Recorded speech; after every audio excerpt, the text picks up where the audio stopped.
Welcome to Inside Aesthetics, the world's leading podcast for injectors and cosmetic businesses. I'm Dr. Jake Sloan, an aesthetic doctor based in Sydney, and I'm joined by my co-host and good friend David Segal, an entrepreneur and an aesthetic business mentor. Each episode of IA showcases unfiltered conversations with guests from around the world. In a sometimes disjointed industry, IA aims to help educate and connect our global community to raise the bar for both our businesses and our patients. To further support and educate our listeners, we offer a range of additional resources under our IA Patreon subscription service. This caters for injectors and business owners of all levels and includes interactive live Zoom sessions, webinars, hints and tip videos, private chat groups, and exciting future content to come. To subscribe to IA Patreon, head to www.insideaesthetics.com/Patreon or click the link in our podcast description. You should seek medical advice before undergoing any treatment or procedure, and these podcasts do not replace a professional and bespoke consultation. Morning, David. Morning, buddy. Bright and early today. You've dragged me out of bed at, well, I was up at 6. Well, I wasn't long after that, actually, so it's been an early start. We're caffeinated and ready to roll. I had to drive to your house. You just had to roll out of bed. That's true. So I feel like I win. How's your week been? Busy. Yeah. I can't believe it's already Wednesday. Oh, it's Wednesday today, isn't it? Yeah. They're just flying by. Seems like Christmas is... I saw a couple of shops in the centre the other day getting ready with their Christmas decorations. So that's crazy. Yeah, it's just we roll from one festival or holiday to the next. Lots of business consulting for you? Yeah, it has been. It's been pretty busy. Lots of people reaching out for help at the moment. As we've discussed, it's an interesting economic period and we've got a consolidation going on in the space at the moment, I think globally. So there's a lot of people starting to go, need some help. Yeah, and I guess that's kind of relevant to the discussion we're having today. Yeah, so we're joined all the way from, well, you're not in London, but you're based in London, but you're on holiday in San Fran at the moment, But Dr. Askari Townshend. So welcome, Askari. How are you today? I'm good, thank you, guys. Thank you. I'm good. I'm a little jet lagged still. And what are you doing in San Fran? Is it business, pleasure, both? It was a family holiday. Nice. It was a family holiday. That was the plan. Very nice. Now, every time I listen to Joe Rogan or some sort of American podcast, they talk about San Fran and, a lot of the states, there's all these homeless people around. Is that true? Is that a visible thing? True. It is. I was just having coffee with my wife on Union Square, and there was a guy just a few meters away. I don't know what he'd taken, but he was, I'd love to say he was having a good time, but I don't think he was. No, it's actually really quite sad. There's a lot of very unwell people walking the streets, and in a place that is so wealthy. Yeah, it's very sad. Yeah, that's crazy. It's a really sad growing trend. Unfortunately, I think there's a lot of things in the world at the moment that are, in my opinion, a little bit upside down. You've got people in their own country that aren't getting proper medical support. There's a failing, social security system, and yet we're spending money and doing things overseas, and it's a mess. It is a real mess, but let's not get into that today. I was going to say, let's get off this depressing note and talk about all about Askari. So, Askari, tell our listeners about you, because I think you've been in the industry a while, but I think you've been in the industry longer than I have. And so where did it all start? So it's been 17 years now. So I went to med school in Nottingham in the UK. I qualified and wanted to become a surgeon. I was on a surgical training scheme. And then the government here started changing the way that medical training was working. And so I chose to leave the NHS, knowing that it wasn't going to be the best employer for me for the rest of my life and for my family. And by that time, I'd already been injecting for a couple of years. Back in those days, you just turned up and did a one-day course. So this was 2006. And I found that I was pretty good at it. And so when I left the NHS, it seemed like a natural thing to do this full time. And so I set up my first clinic. This was in Northampton in 2008 when there was a huge global recession going on. So it was tough. But 2 years later, we were doing well enough that the UK's largest chain of clinics called Skin came and bought my clinic. And I went to work for Skin for 5 years. And that was a great way to understand how this industry works and how the big boys do it. Yeah. And by the end of that 5 years, I was their director of medical services. So I was understanding how the business worked on a different level. And when I finished there, I felt confident enough, and I'd saved up some money to open up Askinology, which is now 8 years old. We are in the financial district of London, opposite a famous building called the Lloyd's Building, and we do good business there. This is how I've ended up here. Along the way, I was a trainer and a speaker, and Yada, yada, yada. Yeah. I was going to say, up until you starting your clinic, that was basically my life story. Started as a surgeon, Right. got peed off with the training, and found out you're pretty good at Botox. And Yeah. it's such a common story, isn't it? Yeah. It is. It is. So let's kind of maybe address the elephant in the room. And we sort of, you're a very successful cosmetic doctor over in the UK, as you've just told us about. You're also the founder of a software system for aesthetic practitioners around the world called Collums. And we'd heard about Collums through various colleagues within the industry. Our good friend Rick O'Neill from Look, Touch and Feel was sort of singing your praises and talking about how great the software was. And as recently as last week, you had a little bit of a disaster with some funding issues, which I guess turned your world upside down. I heard you were about to board a plane with your family when you got the news, which would have been quite traumatic, I would assume, and making it hard to enjoy, and subsequently sent out some correspondence to your clients, let them know of the news. And I think since then, your world's been turned upside down, as I said. So maybe let's start with that, because I think that's kind of relevant to the rest of the way the conversation's going to flow. So can you speak to that a little bit? It is. I certainly can. Yeah, it's been a horrible week or two, even probably the worst of my life ever. Yeah. But it's quite a simple story. I had some new funding agreed some time ago, and I've been waiting on my lawyers and accountant to confirm that everything had been signed and sealed. And on Friday, sitting at the terminal in Heathrow, I got a very different message, which is that the funding wasn't going to go ahead after all. This was completely out of the blue. The global financial situation has been very tough for a long while. I think everybody knows that. And this was just one of the many casualties of that. And that was it. So I had to make some big decisions over that weekend. And the bottom line was that without that money, it was going to cost me around about £35,000 to £40,000 a month to keep the project going in its current form. And I had already put in around about 1.4 million of my own money, and that was it. That there was nothing left, and so I simply did not have that money to keep going in its current form. So over the next couple of days, I was trying to think what were all the different options, and the kind of things going through my mind was, well, I could just liquidate the company. Let's just go insolvent, and that way you can avoid all the creditors. It just stops. And that's it. For me, that was never a real option. It's just not how I do things. I wouldn't have felt that was a moral thing to do. And for all of my customers using that software, it would have been disastrous for them to have had to switch off their businesses with no notice.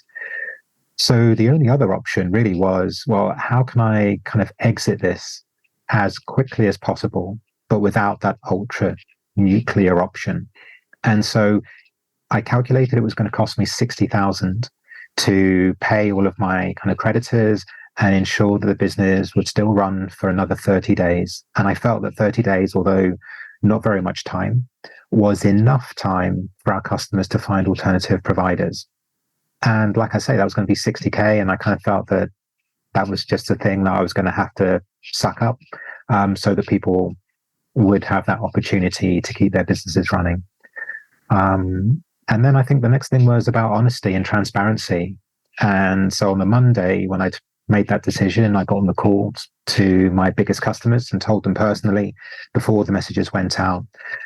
And then when the messages went out, I thought it was important not just to send it to customers, but for the whole world to see on LinkedIn, on Facebook, because, the rumor mill will start. People make up their own spin. Competitors will come and try and rubbish our software and make up other reasons as to why this happened. This happened because it was just unfortunate. Yeah. And this was a global thing. So that's what led up to the first round of announcements going out. But as we know, the story developed further. Well, firstly, I'm sorry to hear that. That sounds incredibly tough. And just to say to anyone listening, this isn't like a pitch as such to help Askari, but maybe by the end of it, someone out there may think that this is worth investing in or resurrecting, or even just talking to you about it. But first of all, what is Collums? Let's just talk about what the product is, and then we can sort of dissect what has happened. So when did you build it? How did it come even about? Because you're a doctor, so it's not really a logical thing to do. No, well, the way it came about was that in my time in aesthetics, I've used 6 different softwares, including some very, well-known ones that I think everybody would know about. And I just wasn't really happy with them. And I think this is a common refrain from doctors, nurses, practitioners across the world. And I'm one of those people who feels that if you're going to grumble about something, you need to do something about it. Otherwise, just stop grumbling and put up with it. And so I knew that I wanted to do something in this space because I felt that there was a gap. And I woke up one day, something else had happened with our software provider back in 2016. And I just felt I just had enough. The impact on my business was so significant rather, that I just didn't think I could continue relying on this particular provider.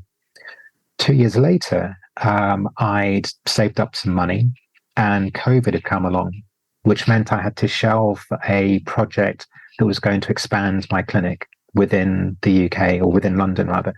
And so the money I'd saved up for that project, I thought, actually, this is maybe my time to do the software project. And that was it. It was born out of frustration. It was, I guess, me setting off on a crusade to create a solution to a problem that I knew I had, and many of my colleagues had also. Yeah. Oh, I didn't ask your other question. What is Collums? Okay, so people like to use this acronym CRM, and that stands for Customer Relationship Management. Now, Collums is way more than that. It's not just about trying to communicate or manage your customer base. I describe it as a business in a box. It's everything you need to run your business. So practice management software or clinic management software, I think, is a more appropriate terminology for these softwares. And how do you go from a doctor being in COVID to suddenly having software? And I guess what I'm asking is, how much funding did you need in the initial phases, and who did you go to? Like, who has the expertise to? You can't design this yourself. So who do you go to, and how complicated is that challenge getting something in its initial iteration up and running? Yeah, well, it's interesting you say that you can't design it yourself, but you can. I've actually designed every page in Collums. So everything that you see, everything you touch has been designed by myself. The flows have been designed by myself. And what I did was drew upon the experience of those 6 different softwares that I'd used, plus what I felt I would want in my own clinic. And I put it down on paper. Well, not quite paper. There are programs that you can use to wireframe. That's the terminology for creating a page and where you want buttons to go and what you want them to do. So I started wireframing the project at the back end of 2018. I got introduced to a developer who had a team. They had built a large shopping brand's online website, a brand called Waitrose, and they'd worked with other very large brands. And so we slowly started just putting a prototype together. And then when COVID hit, I knew that I wanted to use that downtime really productively. And I set myself a goal, which was that when COVID allowed us to open up our businesses again, I would have software that was in a place that it could run my own clinic. And that's what we did. We just put our foot down and we built out really quite a comprehensive system. And how much did it take? I mean, at the height, I was probably spending about $60K a month to get this team of developers to build this. It was a big deal. It was a very big deal. But I guess I just truly believed in the project. I believed that the market needed something different. And I knew that I personally needed something different for my own business. Yeah.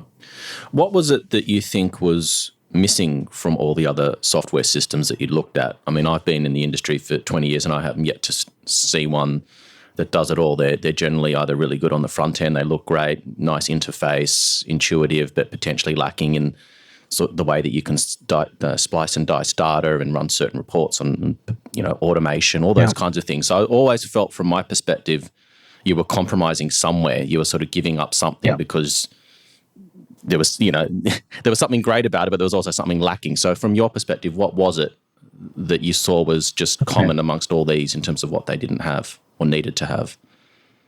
I think to preface all of this, I think that word you used was compromise, which is a really important word. There is always going to be a compromise because every business is different. Yeah. Practitioners want to use their softwares in different ways. So compromise is always important to bear in mind. So I always knew we needed to compromise. But there were two things I think for me that jarred me. The first was that my feeling, and it's my personal feeling, was that software was being built by software developers who wanted to get into this space and then tried to figure out what it was that we wanted. And I'm sure that they spoke to some people and thought they got a good amount of information. But for me, it never quite hit the button. It was clearly driven by somebody who was a non-clinician or somebody who did not use this software day to day. So that was my feeling about other softwares. And I wanted to create software that felt like it was built for you. And I think that's what we have achieved. And then there's the second part of it, which was, again, my personal feeling was that I didn't like the way that I was treated by these other companies. Some were better than others. But I, with some of them, had a feeling that my business was not respected. There was not an understanding that this software was critical to my business. And so when you didn't fix something that didn't work, it actually affected my business on a day-to-day, and it cost me money. And that really upset me, because I think we're all here to try our hardest, build our businesses, support our families and the like. And it just, kind of went against everything I hold dear about life and supporting each other, doing the best that you can. And it sounds, I don't know, it sounds a bit preachy, probably sounds a bit cliched, but that's what it was. It's such a good point. I mean, you said at one point you were burning through 60K a month, obviously your own personal money. And, we speak to injectors all the time. We run our Patreon and we've got 230 people using it. And we often talk about clinical software and which one's the best one and all this stuff. And there are, of course, some people using Collums, which is how we found about your problem, because they were freaking out. Yeah. And there's this mismatch between what people are willing to invest in a month for a license to use something like Collums versus what you're spending to create it and run it every month. Yeah. And for whatever reason, we hear it all. I mean, in fact, I'll give you a funny example today, and obviously I won't use the name, but someone was discussing the price of preserved saline, bacteriostatic saline, and they said, it's pretty pricey. I was like, okay, well, if you boil it down, and looking at the prices, I won't go through the maths, but it basically worked out at being $1.90, I think it was, extra per 100 units of Botox. And I thought, well, for a really painless experience, that's a really good investment. It's not expensive. So it's just funny how people think about an investment of what they're going to get for their money. And, running something like Collums, you said it yourself, it's not just customer relations, it's a clinic in a box. It's your whole ecosystem of how your business runs, and yet people often want to just scrimp and save on that. So I've never quite understood that. But what's your experience? I recognize everything you've said there. I don't know why it is, but I have a couple of thoughts. Thought number one is that we have the NHS in the UK, and I do think it's a problem more within the UK than outside. And I think Rick, messaged in our group earlier that it does seem to be more of a UK thing. And I think the NHS is the worst business school ever on the planet. And that's not to denigrate the NHS. The NHS is not there to churn out business people, right? If we all tried to get onto Dragon's Den, we'd be laughed off it. So that's the first thing, is that we don't have the business acumen that perhaps other parts of the world have because of the NHS.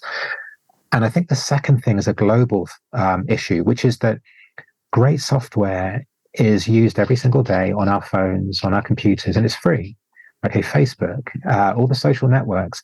So we're used to having this really slick, great experience with software for free. And then we pay some money for it, and we don't get the same beautiful journey, and it doesn't feel right. And I think those two things have something to do with it. I don't think they're the whole answer, but something. Well, those software programs aren't really free. They're free to you, but they're being funded by people that are using them to capture your data for advertising and whatever else. So it's not exactly free.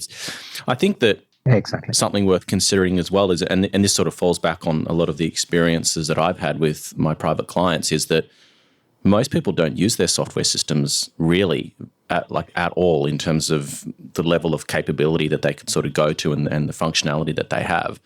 A lot of them are just using them as booking systems. So, I mean, they might as well use Excel and a calendar, really. It doesn't seem like there's there's a large number of people utilizing them to the best of their ability in terms of how they, as I said, use it to automate their processes, communicate with different segments of their client database, etc. So, do you think that there's some truth to that in terms of people not seeing value because they just don't know how to use it properly, or they're just not, for some reason, something hasn't clicked over in their mind that, hey, this is a really crucial part of my business, and if I utilize this to the full of its capabilities, I'm going to have some pretty powerful tools at my fingertips in terms of how I generate my business?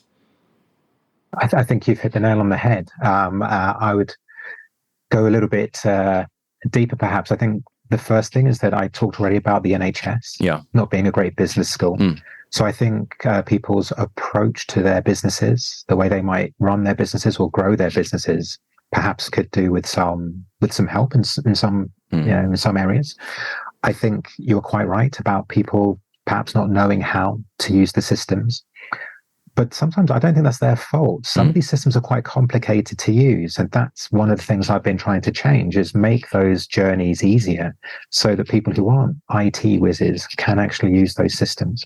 Yeah. So cleaner, easier journeys is something that Collums is all about. Yeah. Then we have this idea of, well, how have you set up your system? Some of these systems are really quite sophisticated, and it's like getting into a Formula One racing car and not bothering to adjust the brakes or the clutch, or, you think you can just get it and off you go, and you can't. You have to set up the system for your needs. And it's one of the things I think most systems are not good at. In my entire career, I have never had a software system give me advice on how to set up my system for my business.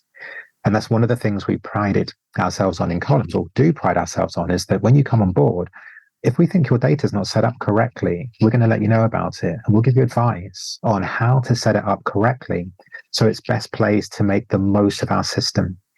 And, why would you know how to set up your data? If you've come to a new system, you don't know how the new system works. And so it's not surprising that you just do the best that you can, and then you see if it works out or not. Yeah. And many times, guess what? It doesn't work out so well. So there's a whole heap of things. And you know what? The last one to get in there is that the elephant in the room, or maybe people know about this, is that some systems have functionality that just doesn't work as it's supposed to. Mm-hmm. So the thing that surprised me the most is that when we do our demos, we'll ask questions such as, do you use reports to calculate your commissions at the end of the month? And people say, well, there is a feature to do that, but we don't do it though. We run the reports manually, and then we have our own spreadsheet to work it out. Oh, why is that? Well, it doesn't seem to work properly, and we don't trust the numbers that come out. So the feature that you thought was going to save you 3 hours a month, and one of the reasons why you bought the software, doesn't actually work that well. So you're not taking advantage of it, and you're doing it manually anyways. And I can run that same story and anecdote with lots of things, stock keeping, your hours reports, your commissions reports. So one of my other big things was, let's make sure that whatever we build, it really works well. And if people come back to us and say, hey, there's a problem with your report, we take that so seriously. We jump on that straight away, because if the report doesn't work, people don't have trust in your system, and they don't use it, and get the value of its functionality. Yeah. Do you find, in fact, I want to circle back to my previous comment. Firstly, I think that just basically doctors and nurses don't have much business acumen, and I include myself in that sort of broad statement, because we don't. We went to medical school, nursing school, and yes, I grew up in the NHS as well, and you don't have a concept of money in the NHS, because everything's, well, at the point of where the service is delivered, it's free, right? You never see a transaction, a credit card, cash, just doesn't happen. So from that perspective, I think that people don't have a concept of money. And I sort of jokingly used the example of the Ceylan, and I didn't mean that as sort of a disparaging comment against whoever said it. I can't even remember now. It was more just a case of, we need to change our mindset of money, because we're the business owner now. We're not just taking stuff off the shelf in the hospital. So you sort of have to think about value, and your CRM system is buying people time. If you're messing around for 3 hours doing a manual report that Collums could do for you, you're wasting 3 hours of money, because you could be earning money injecting or whatever it is. Yeah. Oh God. And I love that you mentioned that word value. Okay, that's really important, because that relationship with money, but that idea of value is really important. And what's interesting is that we do spend money, and we know how to spend money as medics. We spend it on training. We spend it on fancy laser machines, and we spend thousands and thousands on conferences, on professional memberships and the like. But then when it comes down to the thing that is going to be the beating heart of your business and be the gateway to earn you tens, if not hundreds of thousands of pounds, when it comes to that thing, all of a sudden, £99 a month. Really? I want it £50 a month. Yeah. And actually, if you think about it, I think about my business. What would happen if my business got switched off for one day? We'd lose a huge amount of money. What should I value my software that keeps it running as? I mean, I probably should be spending like £1,000 a month on my I mean, I don't, but I probably should though, right? If I'm thinking about the value, probably more. Yeah.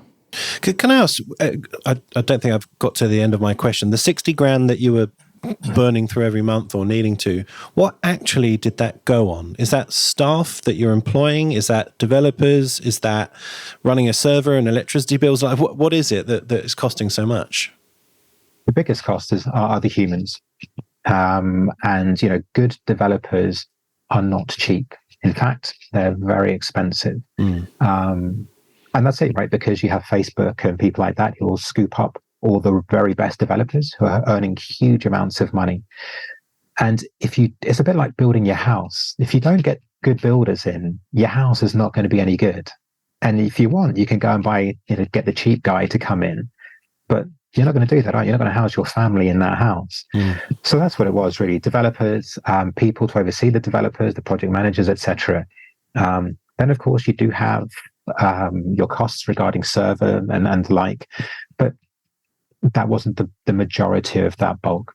It could be worth circling back to the word value that you spoke about in terms of people really having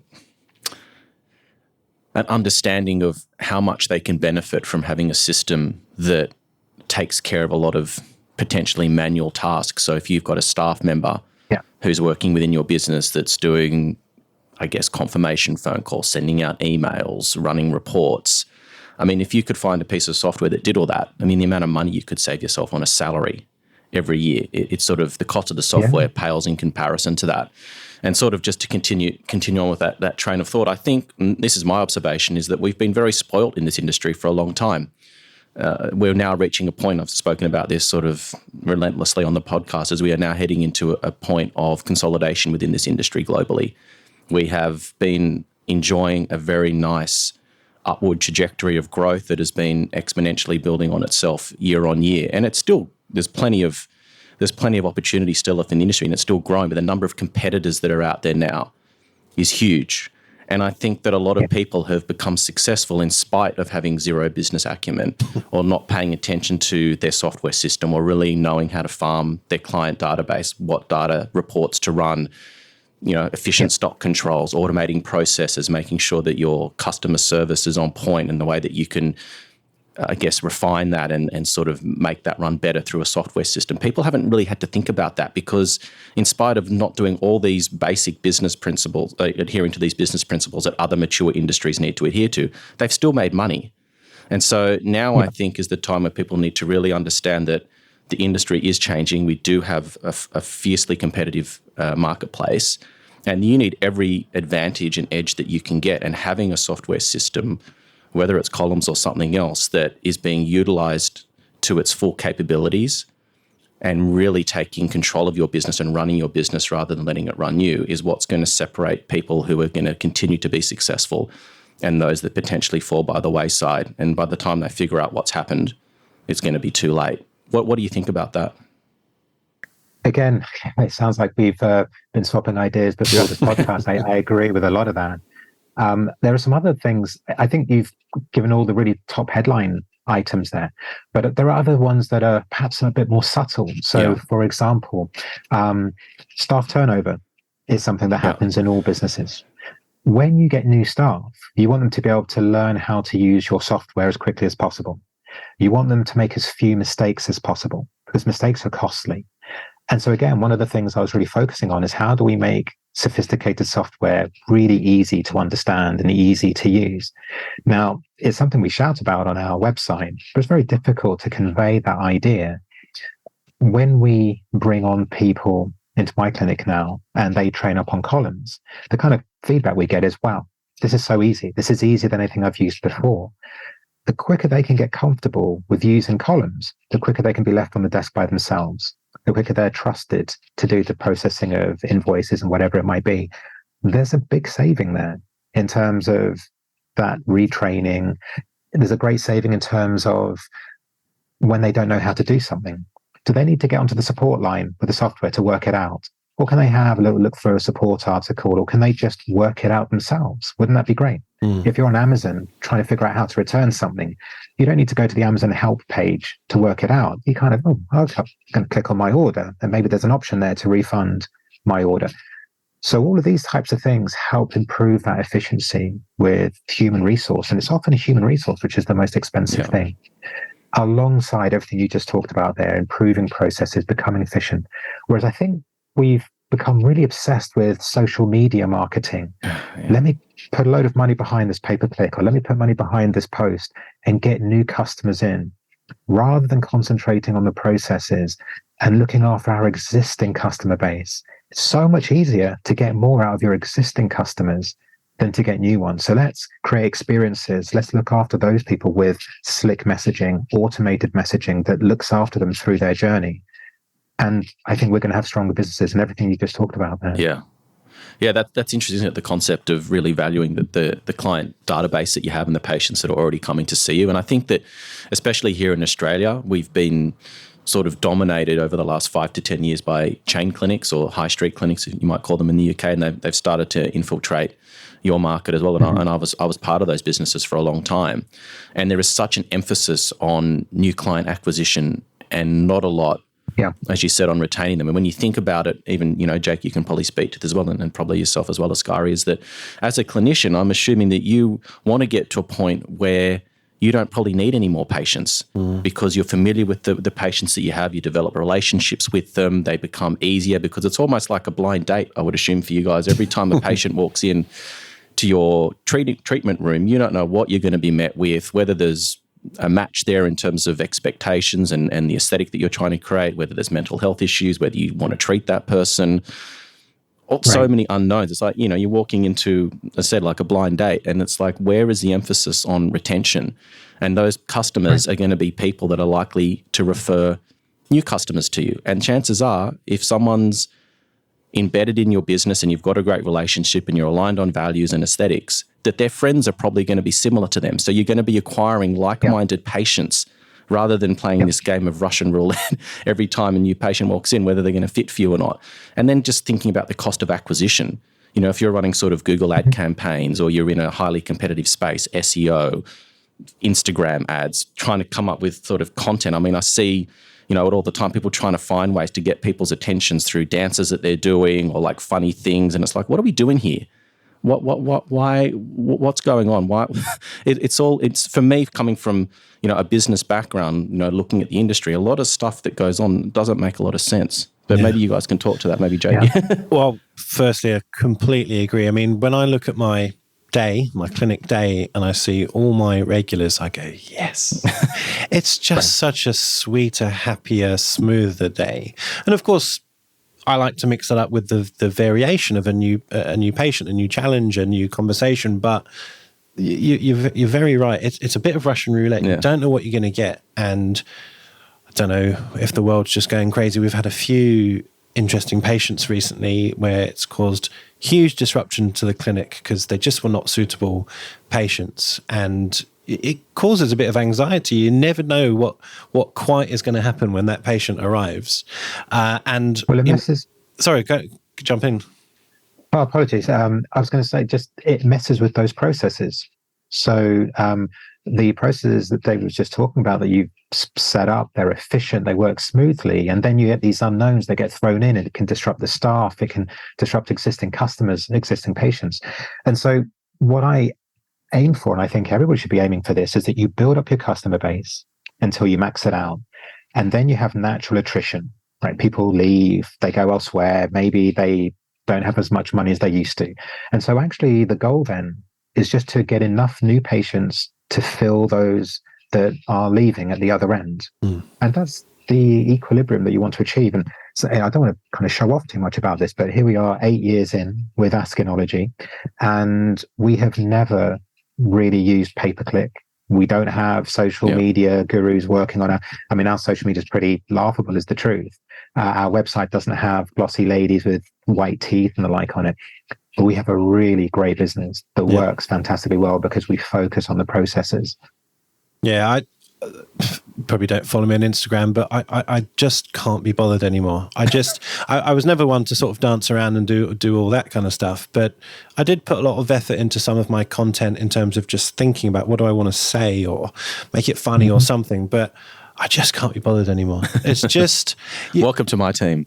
Yeah, I mean, it wasn't for attention, but of course it's marketing in a way. It's marketing your personality or, something. But I'm lucky I'm busy, but also I just feel like it's too much effort. And just as you guys have said, let's work on my existing database. Let's really look after those patients. Let's remarket to them. Obviously, so, they don't all come back exactly when you want them to. So I couldn't agree more. Yeah. And trying to get new patients, it's expensive. It is expensive. And difficult. And it feels like a fishing trawl. Yeah. You're sort of scraping from the bottom of the ocean. You don't know what's in that net, really. And then there's also a lead time or a relationship development process that needs to sort of take place where they're not going to just... Well, there's exceptions or outliers to every rule, but I mean, generally, the first time a patient walks into your clinic or your treatment room, they're not going to drop thousands of dollars the first time they've met you on a whole bunch of fillers and collagen stimulators and a face full of tox. Like that happens, but it's like maybe 1 in 100, 1 in a couple of hundred patients. I don't know, it depends on your clinic, I guess. Yeah. Whereas if you've got a long-standing relationship with a patient and you're on an aesthetic journey and there's, continuity of care and they trust you, and you've built that relationship, like they're going to be spending more money with you more frequently with far less effort. Yeah. It's sort of like, as I said, like trying to impress someone on a first date to convince you to go on a second date. Whereas if you're already in a relationship with someone, unless someone screws something up, it should just continue on quite nicely. I'm curious to know, I haven't had a chance to play with Collums, but obviously I've looked at the website, but what mechanisms in Collums are there to, re-engage your database? Like, does it have marketing functions or integrations with email? It certainly does. Yeah, I want to kind of put a little bit of flesh on the bone about the expenditure, because there'll be people listening to the podcast who say, 60 grand a month, what on earth were you doing? What I hadn't appreciated when I first started this project was that the space has become much more sophisticated and customers have become much more discerning. So when I first kind of really got into cloud-based CRM, and I can say their name, Paboo were the first in the UK to come to the scene with a cloud-based CRM. It was new. It was exciting. It was like something we hadn't seen before, really. And it took off. Great timing. By the time I came around to building Collums, that wasn't a thing anymore, right? Cloud-based systems that you could use on your device anywhere in the world, that wasn't something special. By that time, they're looking for integrations on 62 different other softwares, and they've got a list of 18 things that they must have, and they want it all for $49.99. And so what I was doing was burning through a lot of cash to build a system that could come to the market quickly, that was mature and had some really great functionality. Because the reality is, if we came to the market with just online booking, calendar bookings, and a couple of other bits, well, it wouldn't have done anything. And so what we were doing was pressing, turbo boost to try and get up there and come up with a really impressive product, which I think is what we've done. So, how do we remarket? We've made this really easy. So yes, there's a marketing module. You can set up a remarketing or recall marketing rule within a couple of minutes. And the way that it works is you click on some rules and you say, hey, I want to speak to all customers that have a gender that equals female. And then you can make another rule. Everybody whose age is greater than 40 or less than 40 or between 30 and 60, whatever you want to do. And you keep adding rules until you've got the group of people you want to speak to. And then you connect to it an SMS or an email, and then you set the rules of it being sent out. So what we do in Askinology is we have automated rules that run every single day. The system wakes up and it says, today, who had a Botox treatment 6 months ago, but hasn't come back and had another one? Okay, 62 patients. We're going to email those 62 patients and say, hey, we haven't seen you for a while. Why don't you come back and have a half-price hydrofacial? Click here to book online. And we have those rules set up for all the different categories. We have them set up for products. So, hey, you bought a sun protection cream 6 weeks ago. It's probably running out. Why don't you come back and get a new one and get 5% off, whatever it might be? And what it means is you can come into clinic each day and see new bookings in your diary. You didn't do anything. You just went to sleep and you woke up and saw those bookings there. And that's how you leverage your existing database instead of thinking, what am I going to put on Instagram today? How much pay-per-click do I have to put? No, it's free. Don't pay any money for it. Just run those automated rules. Yeah. But you've got to take a few minutes to create the rules, right? You can't have someone do it for you. Yeah. One of the difficulties I've had is people saying things like, oh, I thought this was all going to be set up for me. And kind of feeling disappointed that we haven't done it all. How can I set it up for you? I don't know what your tone of voice is. I don't know what message you want to send. All I can do is make it as easy as possible for you to create it and show you how to do it. So there's that last bit of, you just got to go and do it.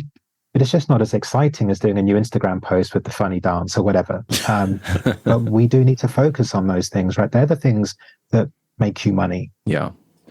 So when you onboard a new customer for Collums in the past, how do your business development managers or yourself or whoever engages with them, how do you understand their business to best set it up for them? And I guess deeper than that, how does a listener listening to this understand what they need? Yeah, and you know what? A lot of people are very honest and open about that. So when they first come on board and we start probing with a few questions, it becomes quite apparent that people perhaps don't know exactly what they're after. And they'll start asking us questions. And because it's my company, and for 17 years, I've had the privilege of seeing many different types of businesses through my training, my time with skin, etc.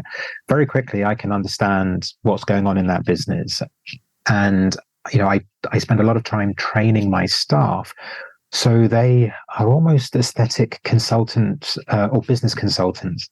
So they're starting to think not just as a software onboarder, but as somebody who's looking to solve problems. What are the issues that you have?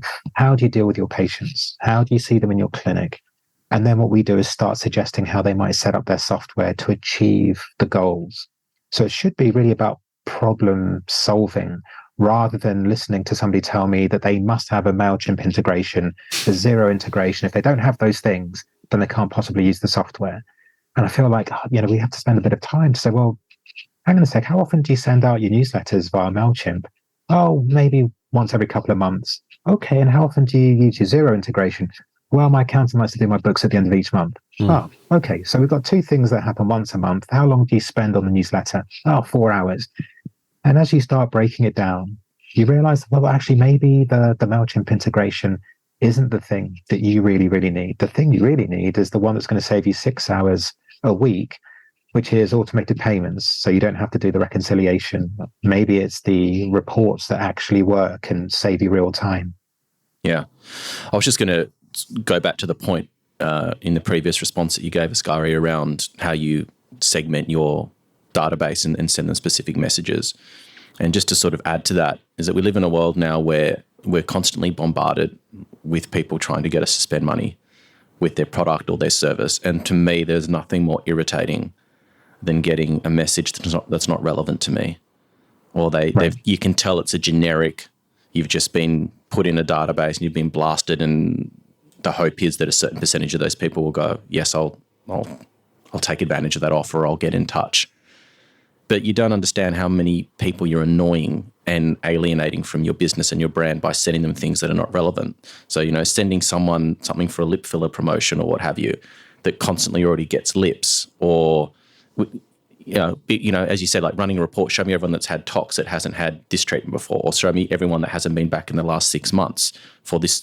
Like, if you can sort of get to a point where it's specific and relevant, you're going to have a much better relationship with your patients and stop alienating them with messages that just don't mean anything to them.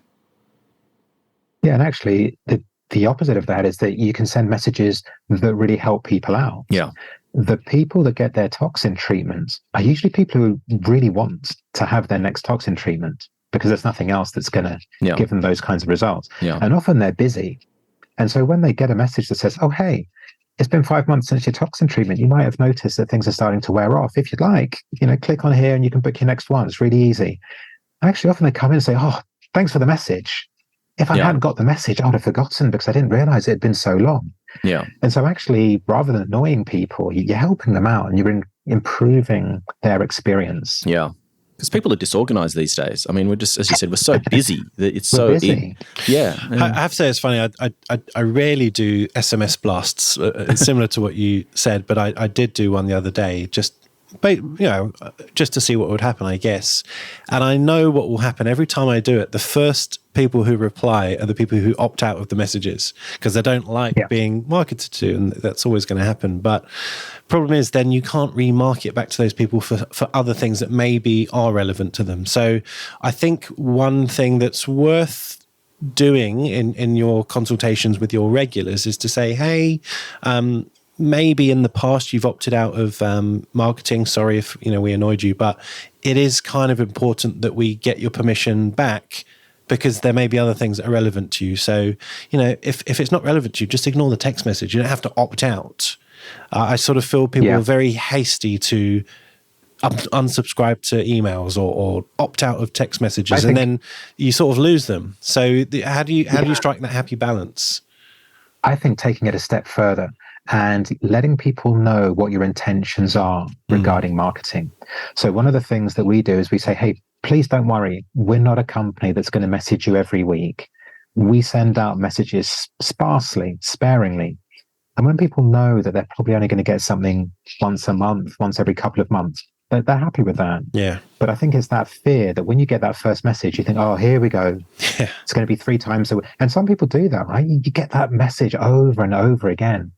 So, we just try and be honest with people and, don't be trigger happy. Yeah. It's a valuable relationship that you've got to nurture. Yeah. So you could be constantly messaging your database, but different segments of your database. So potentially you could set up a rule that says automatically send this message out to these patients who haven't been in for tox for 6 months. So every month there's going to be inevitably a number of people that fall into that rule who'll get a message. So you're constantly marketing your business, but as you said, you're being targeted and specific and thoughtful with it. So you're not just irritating people with hundreds of irrelevant messages to them. And don't forget, most importantly, is the rule is broken when that person books in again. So if somebody books for their treatment next week, the system will exclude them from those messages. And so I think that's what really upsets people the most is when you get that message, which really shows you're not thinking. Yeah. Because they think, well, hold on, I booked already. Why have you sent me that message? Yeah. So it's those little, it's not AI, it's nothing kind of too fancy. It's just common sense, marketing 101. Yeah. Yeah. I've always had a question about these systems, and my system does this as well. When you do that SMS blast to people, my system currently gives me a certain number of text messages every month for free, which is always tiny. And then you have to pay an additional amount per text. Like, how much does that cost you as the CRM system? Is it expensive? It always seems expensive, and I feel like it's a money grab from the developer, but you can answer that better than I can. Yeah, so I think it's one of those problems again, which is that we don't pay enough for our software on a monthly basis. And so software companies are trying to recoup some of what they feel they should have charged in other ways. I wanted to provide a platform where there were no people always ask about hidden costs. So for example, with our system, you don't have to pay anything extra to secure an online booking. There's a model that some others have adopted where for every online booking, you pay a certain amount of money. That can add up to quite a lot of money at the end of the month. So we don't have any of those types of fees, but the one fee we do charge for are SMSs. There's definitely profit to be made on SMSs, but of course there are emails that are completely free of charge and don't cost anything at all. So it is a choice. We were working towards a place where you could buy bulk messages in advance and get discounts on them. We didn't get there just yet. And one of the reasons is because you need developers to build that stuff. Yeah. And there's always that competition of what's the next thing that you build. Is it some great new functionality that's going to save somebody a lot of time? Is it the ability to buy text messages in bulk? So yeah, the ongoing day-to-day conundrum of a software company. Yeah. How long does it take your average new customer to get a handle and be competent with Collums? Like how many hours is it? It's sort of, maybe that's how long's a piece of string, but just roughly. Yeah, sure. To learn how to make a booking and do the very basic things for somebody running a front desk, make a booking, check somebody in, take payments and the like, that actually can be done in less than 4 hours. So we kick off with a 4-hour kind of training block that we offer, and you should become pretty proficient in that short amount of time. And the thing that we then started to do was splitting out our training so that you didn't try to learn the whole system all in one go, because you're not going to use everything all in one go. And if we teach you how to do the reporting, which you perhaps need to do once a month or once a week, you're going to forget all of that stuff by the time you actually need to use it. So we started to get more sophisticated with our training, where we would apportion it out and do these smaller sections of training at different parts of your journey and for different people. So if you're the front of house, hey, why don't you attend this bit of training so you know how to do those rules? But actually, if you're the clinic manager, you need to attend some more advanced training, and we're going to show you different things through your first few weeks. But the quick answer, I guess, to your question is that front of house should be up and running with Collums less than a week and be very comfortable with that. And your administrators and your back of house staff should be confident within a couple of weeks with those more advanced items. Mm-hmm. I think David touched on it earlier, and you sort of answered the question about people not utilizing their reports enough, or even just the software enough. And one of the issues that I'm assuming happens, maybe I'm wrong, is that the data that comes out is only as good as the data that's put in. Obviously, that's obvious. So apart from obviously, booking a patient and name and details and checking them out and how much they paid, are there any other common things that people don't do that would make, that data a lot more useful? Yeah, so the bit you've just mentioned is obvious, but there are lots of other things that aren't so obvious. So we were talking about marketing and creating different groups. That's all triggered by different things. It might be triggered by an invoice generation or the category of a treatment that's been placed on that invoice. If you haven't set up your data, and I don't mean patient data, but what I would call resource data, your treatments, how have you set them up in categories, for example? Because that's what's going to start triggering our rules. So you've got to set up your resources correctly, your services, your categories, your products, your brands, etc. And then you have to be absolutely clear that you are checking people in and out correctly. Because if you don't use the system correctly, it's not picking up the data points that you're then going to use to run reports or send marketing messages later. So for me, actually, my number one would be make sure your staff do the training, make sure you do the training, and then make sure that people keep doing the right thing. Yeah. And it's one of the things that's really kind of made us want to cry with Collums is that we've had people say, oh, I don't need to do the training. And I'm not quite sure what to say to that. How are you going to use it properly if you don't do the training? And then people say things like, I haven't got time to do the training. But this is the thing that's going to run your business. If anything, this is the thing you should spend most time learning, because this is the tool to drive your business forwards over the next few years. So yeah, lots of things to try and educate people about in terms of the value of software, the importance of using it correctly, the importance of training your team to make sure it's used in the right way to give you maximum value. Yeah. It's a systemic problem. It's not just with CRMs. I see it with financial data as well. I was looking at a customer's financials yesterday and looking at their expense column, and no categorization of products purchased, consumables, like everything's just lumped together. And they're asking me questions around, well, what do I do next? And my response is, well, I don't know. The first, because if I can't see what's going on in your business, and how can I sit here and put my hand on my heart and give you advice that I think is pertinent and relevant to you if I don't have that data. It's like trying to get to a destination without a map.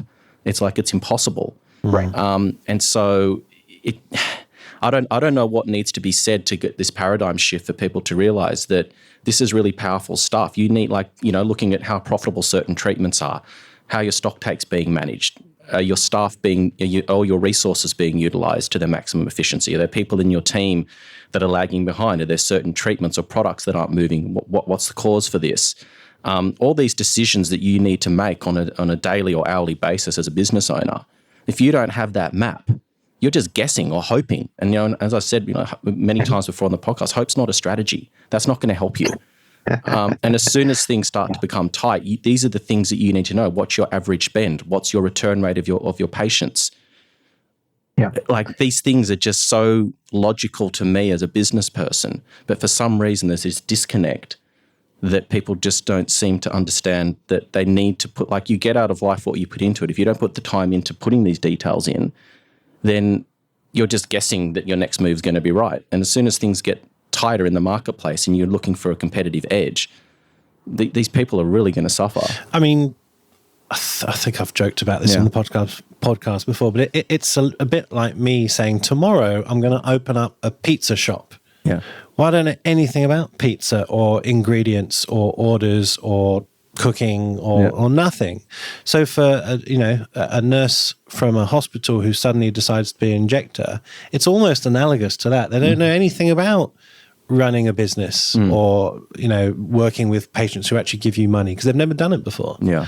So it's no different. It's just business acumen and sort of sitting down with a solid business plan. Yeah. You've talked about it a million times, David. Yeah. And working with people like Askari, who are basically running your business in a box, to work out how do the two things connect. And then you're up and away. It just works once you know the language and the data that goes in. Yeah. It's a funny human sort of habit, isn't it? We'll do things like go out and drink and have a big night, knowing that we're going to feel like rubbish the next day because we want to enjoy ourselves now. But when you invert that proposition, like you're going to go to the gym, it's going to hurt, eating, sometimes saying no to that dessert's going to be tough, but in the long run, you're going to feel better. But it's almost like we're happy to accept the pain later, but not do the work up front to get the benefit afterwards. And it's the same with this kind of software. If you do the hard work now, if you put in the hours and take the extra few minutes to put in the right data, it's going to benefit you so much in the long run. But it just seems as humans, we're just so adverse to that, and I don't understand why.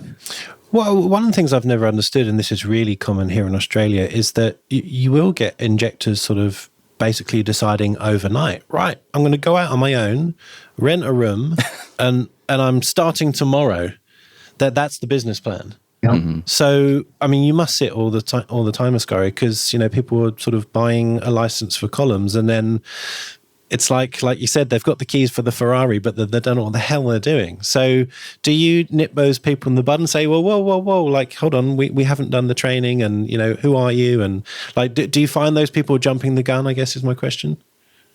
We certainly do. And we try to give the advice where we can. And I think, again, people often feel that they're too busy. They've got more important things to be thinking of, their CQC inspection or their latest training that they're going on. So my dream is to get to a place where we're offering not just software, but we're offering some consultancy also.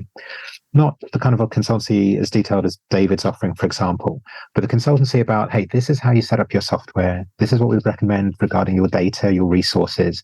And then let us check in with you in a week and in a month's time and 6 months' time and ensure that you have your system set up in the way that you need it for your business. Yeah. The problem is that's really expensive. It takes time, it takes expertise. And so if people aren't prepared to pay for it, and they're not even prepared to put their time aside for it, it makes that a very difficult place to end up at. So one of my goals is to work out how can I persuade people that there is value in giving up their time, and then stage 2, actually paying for that kind of that consultancy. Yeah. I mean, it seems so obvious. People are happy to spend, I don't know what the UK prices are, £1,000 on a tear trough course. why the hell wouldn't you spend at least the same on the CRM course? Yeah. It seems logical, but it's not sexy, is it? You've got to sit in a room and listen to, data rather than watching someone do tear troughs. It's just not as sexy to sell, but it will make you money. Yeah. It really will make you money. Yeah. Yeah. It's, I mean, if I had clients that had that data, my life would be so much easier. I mean, I got a couple that are really good, but for the most part, it's trying to put the pieces of the puzzle together without having, the map, like the key, like it becomes a really, really difficult proposition.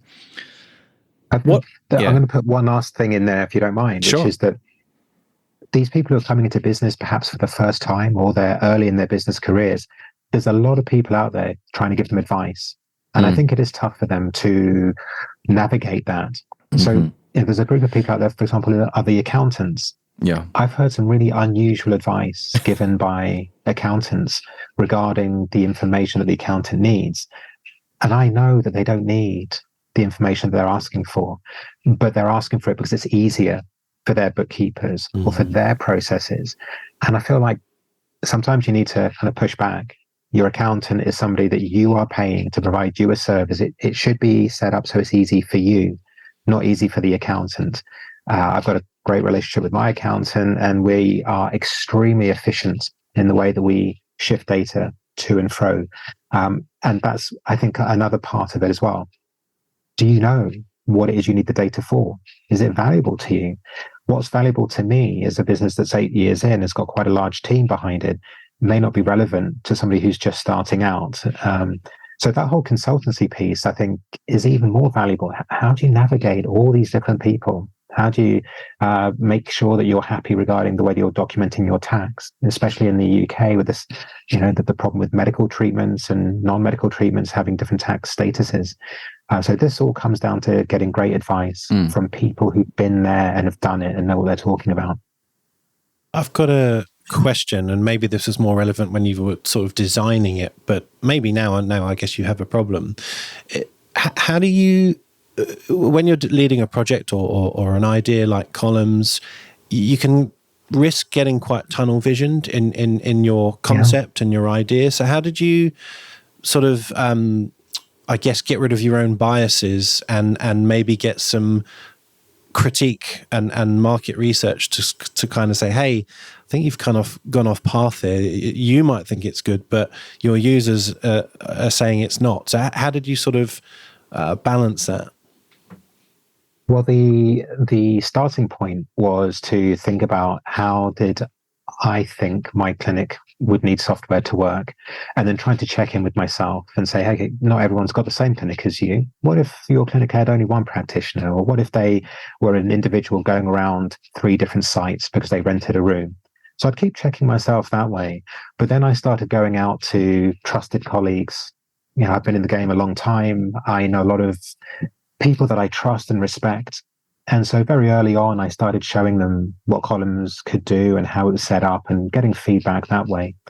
And then when we went out to market and we started getting paying customers, we keep a feature request list, is what we call it. And it's an Excel sheet. It's got a list of requests and the number of people that have requested it. But here's the key thing. Yes, you must listen to your customers for sure. And that's what we did to drive the next stages of our development. There's a big but. One of the mistakes I think that some other software companies have made is that they listen to too many people and put in too many things. Not everybody is a software expert. In fact, very few people are software experts, but they all know that they want a button in the top left corner that says whatever it might say. And can't you just do this? And can't you just do that?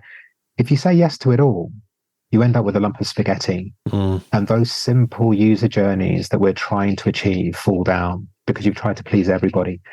So yes, it was important to not be tunnel visioned. And I went out and spoke to a lot of people, but at the same time, every now and again, I could look at a feature request and say, oh, do you know what?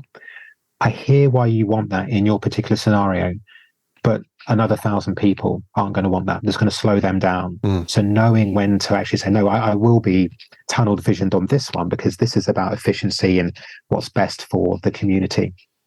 And I've actually been in conversation with my own CRM recently about this, and I don't know obviously what happens in the developer stage and the back office when we make a suggestion. So some things easy can be actioned overnight and other things might take a year. Is that as arbitrary as it is?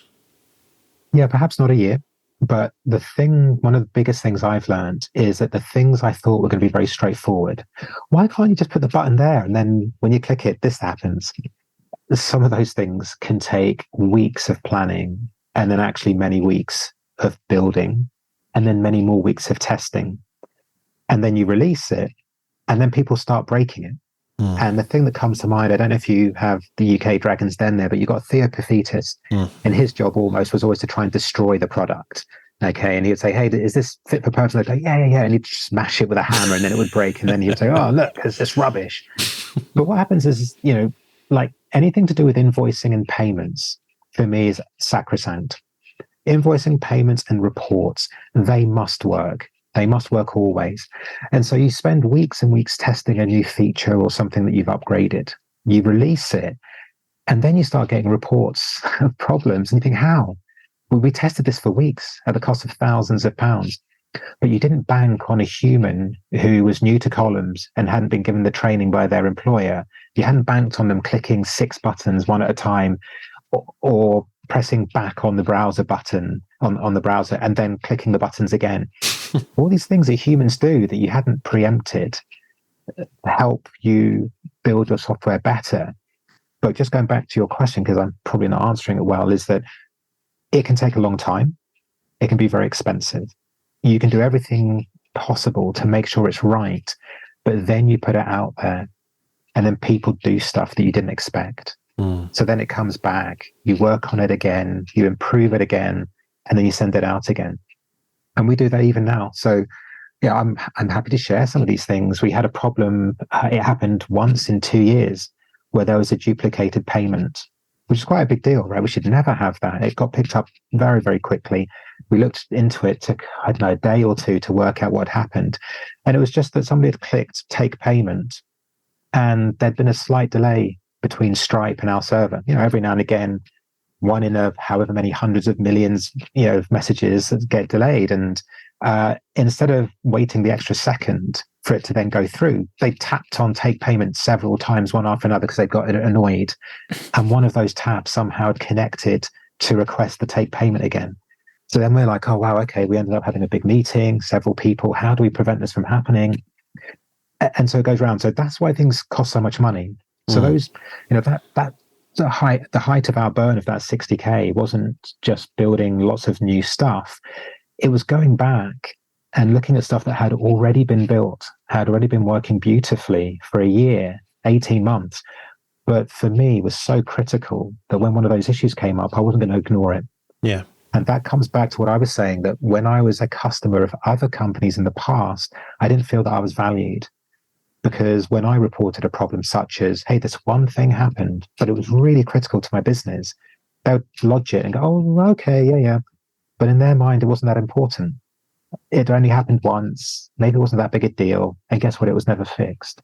And maybe I'm being foolish. Okay, I'm not approaching this from a pure business perspective, because from a pure business perspective, I would ignore it.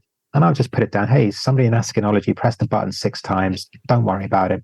Who else could possibly press the button 6 times? Well, I'll tell you what, there'll be a lot of people who will also be putting, we've got to fix it. And so I guess what I can say is that I don't regret any of it, because it means we have a really robust piece of software and we have customers who know that they're valued. And when they tell us that something's not right, we go in and we fix it. And that legacy, that brand appreciation, I think, is going to continue. So when we're ready to take on new customers, because we're still going, I don't think we've actually talked about part 2 of the we'll get to that story. We're still going. It's just that we're pressing pause on that huge money burn. We're pressing pause on the development of brand new features, and we're just sitting with what we have at the moment, which is a fantastic, very extensive range of features that work really well. Yeah. So if you're using Columns, just to clarify, you're an existing user, you can carry on as you are. There just will be no new features for now. That's right. We still have lots of features in the pipeline, that are still being released. So, for example, on what day, I've forgotten what days it is, but this week we have a load of new things going out there. We'll have some over the next 2 or 3 weeks because they are coming through the pipeline. But some of the big plans I had for the next couple of months are going to be shelved until further notice. Yeah. Okay. So, we're not going to ask who your funder was and how much it was, but what's the situation now? Do you have a plan B? Just where are you now? Because, I'm guessing everything has changed hour by hour for you. Okay, so we're in a good place now is the first thing to say. And just to recap for anyone who tuned in halfway through, the story was that my funding got pulled on the Friday. I sent out a message on the Monday saying to everyone, oh my gosh, we're going to have to close this up at the cost of 60 grand to myself. That I didn't tell anyone that, by the way, but it was at the cost of 60,000 to myself. I was going to give everybody 30 days to get their stuff in order, and we were going to turn the lights off.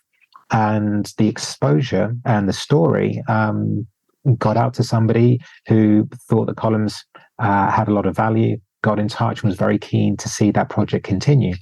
So with a couple of days of frantic phone calls from San Francisco and still trying to work on UK time on the other side of the world, we came up with a new strategy. And in essence, the very quick version is cut your costs, stop building as rapidly as you have been building, and don't take anybody new on. I was talking about the idea of that consultancy, the training, trying to get people to use Collums. That's really expensive. And people weren't paying for it. They weren't even paying, in some cases, the value that we needed for the monthly subscription. And so our strategy of, hey, go out there, do a lot of stuff for people, even if they're not paying enough to cover it, to get that brand identity out there, we're having to pull back on that. Mm-hmm. So we've had some quite large customers who are waiting to come on board, some multi-site clinics, some internationally. We've had to go back to them and say, hey, really sorry, got to press pause on this. We've given people back their deposits. We've not tried to hold on to them or make it difficult for them. And we've got enough money from this individual that came forward within 48 hours of that first announcement going out.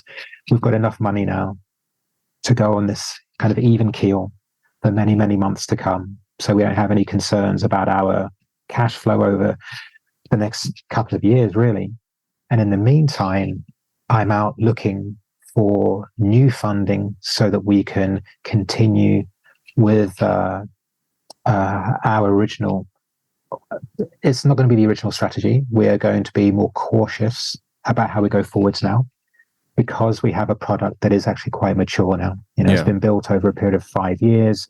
It's had a lot of money spent on it. In total, about 1.4 million of mine, 100K of some previous funding. So altogether, we were at 1.5 million. And then we have, each month we've got money coming in. So it's a decent, mature product that's in a really good place. Yeah. So 1.5 million pounds. So that would be nearly 3 million Australian. Is it double? Just under double, yeah. Yeah. 2.8. And American dollars, 2 point something. So yeah, a lot of money. And so what type of, are you looking for partners? Are you looking for angel investors? Like, what's your ideal scenario in terms of moving forward? Yeah. Angel investors are where we're looking and have looked in the past. That was where I got my original funding that fell through. Yeah. So we're looking for angel investors, preferably a small group, people that can also add value to the Collums journey. I think for anybody who comes in now is going to be in a great place, because I've worked for 5 years without a single penny in pay.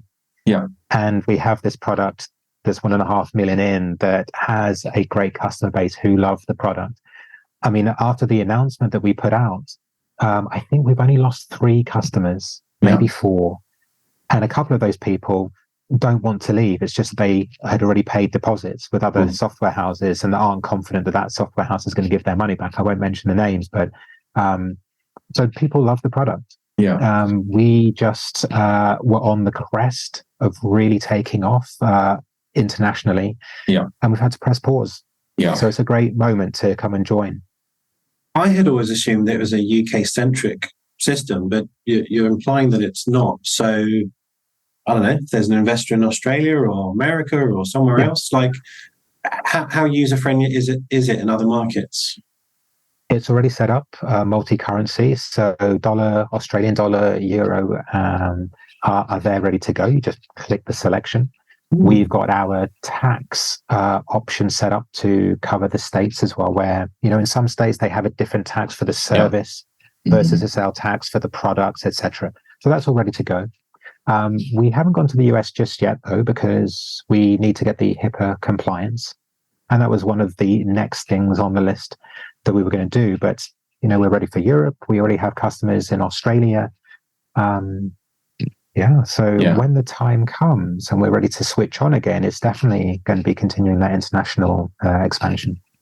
And have you done much forecasting into the future as to like how profitable the business is going to be, or what it would look like if you can sort of tick off all the things that you want to achieve in terms of development? Yeah, there's no doubt we're on track for profit. I am very confident. I'm not going to share numbers right now. To be honest, they need to be reworked because my strategy has changed, and my wife has not been impressed with the amount of time on this holiday I've been working. Sorry, wife, we're going to get you soon. I kicked her out of the hotel room and I said, look, you cannot come in the hotel room between this time and this time. So I'm going to have to make enough to do. But I still really passionately believe that to build software that is great for a practitioner and then to add the bits around that is far easier than to build a piece of software from a software developer's point of view and then to try and make it work for a practitioner. Do you know what I mean? I've already brought the most valuable bit to the table. The next bit, so let's create some new reports. Let's now create an automatic ordering system. Those are the ancillary bits to the main, to the main offering. Yeah. And we already have that, and we have much else besides. Yeah. Well, I guess we'll maybe part with some sort of final thoughts. And one of them would be, what advice would you give to aspiring entrepreneurs, particularly those medical professionals who want to maybe venture into something outside of their wheelhouse? I guess you can maybe speak to software development, but just if you could draw upon some of the advice and challenges that you've been through and the solutions you've had to come up with, what would you say to that? Right. Well, the advice, I think, if you're medical and wanted to get into medical software, don't do it. Or do it very carefully. No, the reason I say that actually is that I think the market is becoming quite crowded for, clinic and management software. So I certainly wouldn't try and start doing that now. I mean, we're 5 years in, but the landscape's changed. But just more generic advice. For me, the biggest thing, I'm 45 now, and I have learned so much over the last couple of years that I never thought I could learn. And the biggest thing is about team, building a team that you trust, that are really good at what they do. And I think it's one of the things that I struggled with the most. I'm not a software guy. And that meant that I didn't know exactly what was going on with the software, even though I was asking and I was specifying what I needed. So yeah, I would say getting a co-founder who is an expert in the field you're dealing with. So if you're going to go into software development, find someone who's great at software that you trust and is going to go on that journey with you. And if it's design or anything else, get somebody who's an expert, because we're the medical expert and they would be the expert in that bit that we are not familiar with. Mm-hmm. Yeah. And that can sometimes be difficult because, we've all got an ego to a certain extent. And I think once you attain the qualification of doctor particularly, that sometimes admitting that you don't know everything or that you need someone else to help you can sometimes be a difficult paradigm shift. Not pointed at me, but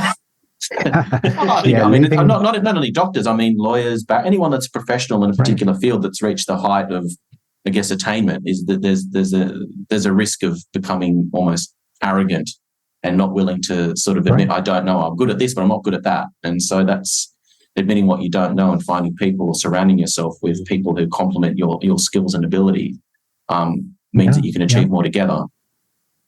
Yeah, you've got to leave ego at the door for sure. Yeah. And I think, you have many experiences that are very humbling. So, me writing that communication that went out last Monday, I think probably the hardest thing I've ever done. And I was sitting there thinking, what should I put in it?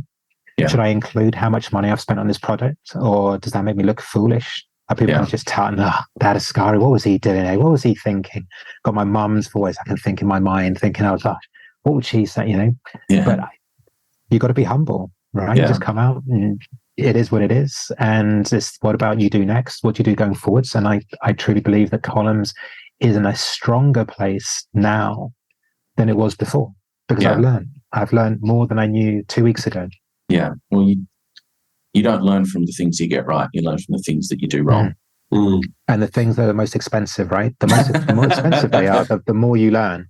Yeah. The quicker you learn. Yeah, the 1.5 million investment also helps. Yeah. I guess to finish, this definitely wasn't a pitch to look for someone with deep pockets. But joking aside, if someone is listening and wants to be connected to Askari, we're happy to facilitate that. So just shoot us an email to info@insideaesthetics.com and we'll hook you up. Yeah. Why not? Well, we're all friends here. Yeah. I mean, we've created, I guess, a global community from around the world, as I guess the global implies. But I think this is something that we can pull together as an industry and sort of help each other. And as you said, if there's someone out there that sees this as an opportunity that wants to get involved, well, even if you're not the person with the money, but there are many injectors who need a decent CRM system. Yeah. So think about your network of rich people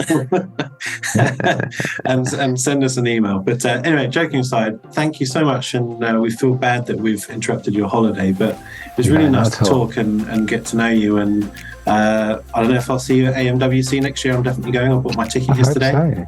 So I'll come and say hi. Otherwise, we'll catch up another time. You come and visit us in Australia. I would love to. Jake, David, thank you so much for having me on the show. It's been a pleasure. It really has. Thanks. All right, thanks. Take care. See you later. Bye-bye. Bye. For our latest news, follow us on Instagram at Inside Aesthetics Podcast. If you want to get in touch with myself or David, follow us on Instagram as well at Dr. Jake Sloan and David_Inside Aesthetics. Join our IA Patreon platform for invaluable business and injectable education. Get access to our global community of like-minded professionals, live and interactive Zoom sessions, hints and tip videos, webinars, and more. Head over to www.insideaesthetics.com/Patreon for more information.